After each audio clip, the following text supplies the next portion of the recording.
Warangal parliament BRS MP అభ్యర్థి ఎంపికలో big twist చోటు చేసుకుంది.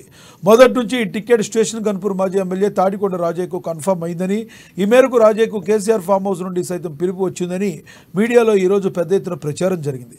అయితే చివరి నిమిషంలో ఎంపీ అభ్యర్థి ఎంపిక విషయంలో మార్పు చోటు చేసుకుంది. వరంగల్ పార్లమెంట్ బీఆర్ఎస్ ఎంపీ అభ్యర్థిగా డాక్టర్ మారేపల్లి సుధీర్ కుమార్ పేరును గులాబీ బాస్ కేసీఆర్ ప్రకటించారు. ఇవాళ ఎర్రవెల్లి ఫామ్ హౌస్లో కేసీఆర్ వరంగల్ జిల్లా ముఖ్య నేతలతో భేటీ అయ్యారు. ఈ భేటీలో వరంగల్ ఎంపీ అభ్యర్థి ఎంపికపై చర్చించారు. ఈ సందర్భంగా 2001 నుండి తెలంగాణ ఉద్యమకారుడిగా, పార్టీకి విధేయుడిగా ఉన్న సుధీర్ కుమార్ సరైన అభ్యర్థిగా ఉమ్మడి వరంగల్ జిల్లా పార్టీ ప్రముఖులు ముఖ్యంగా ఏకగ్రీవంగా ఆమోదించారు. ఈ మేరకు అందరితో చర్చించి వారి సలహాలు సూచనల మేరకు కేసీఆర్ సుధీర్ కుమార్ అభ్యర్థిత్వాన్ని ఖరారు చేసి ప్రకటించారు. కాగా హన్మకొండ జిల్లా వాసి మాదిగ సామాజిక వర్గానికి చెందిన డాక్టర్ సుధీర్ కుమార్ ప్రస్తుతం హన్మకొండ జిల్లా పరిషత్ చైర్మన్గా కొనసాగుతున్నారు.